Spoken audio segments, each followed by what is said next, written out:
8 seconds. Go on, count it. 1, 2, 3. That's about it. According to a Microsoft study, that is the average human attention span today. Now here's the crazy part. Back in the year 2000, it was 12 seconds. We've literally lost a third of our focus in just a couple of decades. Wild, right? And if that number didn't get you, this one will. 40%. According to the American Psychological Association, that is the nosedive your productivity can take every single time you switch tasks. Every time you get interrupted, even those super brief mental shifts can make what you're doing take way longer and, get this, double your chance of making a mistake. Okay, so let's dive right into this whole focus crisis. Because I want to get one thing straight from the start. Feeling distracted all the time isn't some kind of personal failure. Nope. It's basically a design feature of our modern world.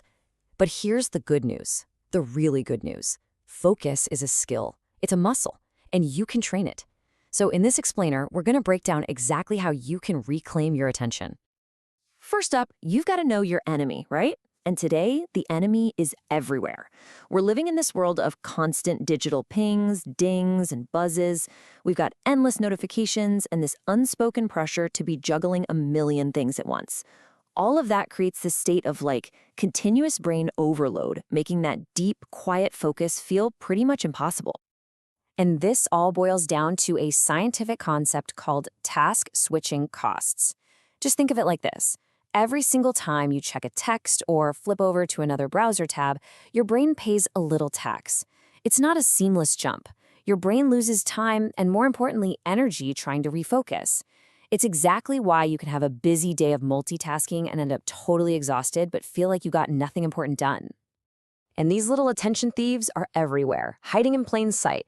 It's the constant buzzing from our phones for sure, but it's also that mental fog you feel when you didn't get enough sleep. It's the stress you get from a messy desk or an overflowing inbox. Every single one of these things chips away at your brain power, making it that much harder to concentrate on the stuff that actually matters. All right, so how in the world do we fight back? Well, it's not about finding some magic pill or a productivity hack. Nope.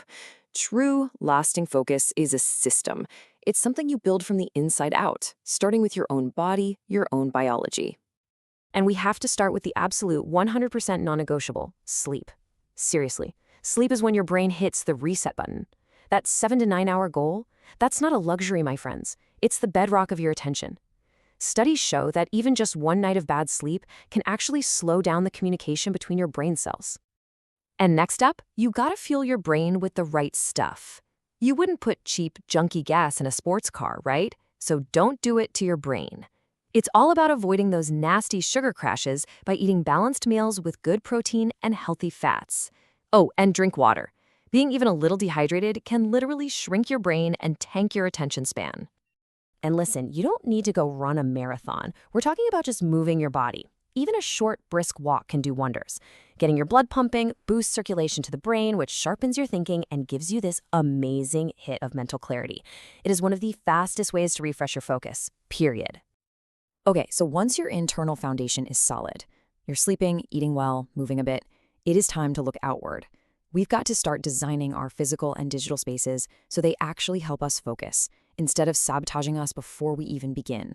Your environment has a huge impact on your mind. I mean, just think about your desk for a second. Is it a cluttered mess? That's not just messy. All that stuff is literally screaming for your brain's attention. It's creating background noise and stress. Now, picture a clean, organized space. It sends a totally different signal, right? A signal of calm, of clarity. A minimalist space really does help create a minimalist mind. And now for the biggest beast of them all, our digital world. The key here is to be intentional, not reactive. You have to be the boss of your devices, not the other way around. So turn off those notifications you don't absolutely need. Set up specific times to check your email instead of letting every new message derail you. I promise, these little changes will give you back hours of focus time. So our biology is tuned up and our environment is on our side. Now we get to the final layer, the active part, training your brain like a muscle.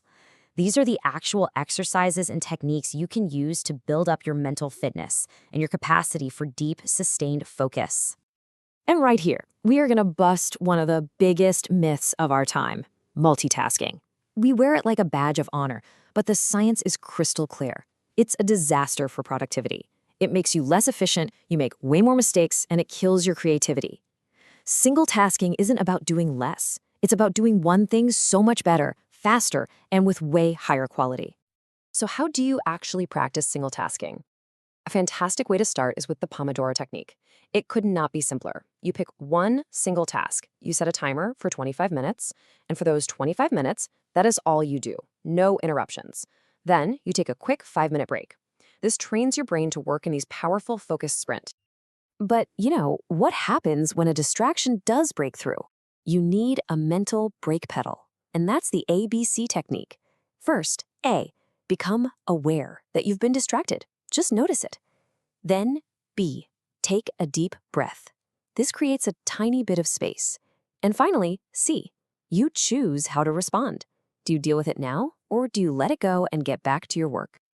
And for all those times when the biggest distraction is, well, your own mind wandering off, this simple little mantra is so powerful.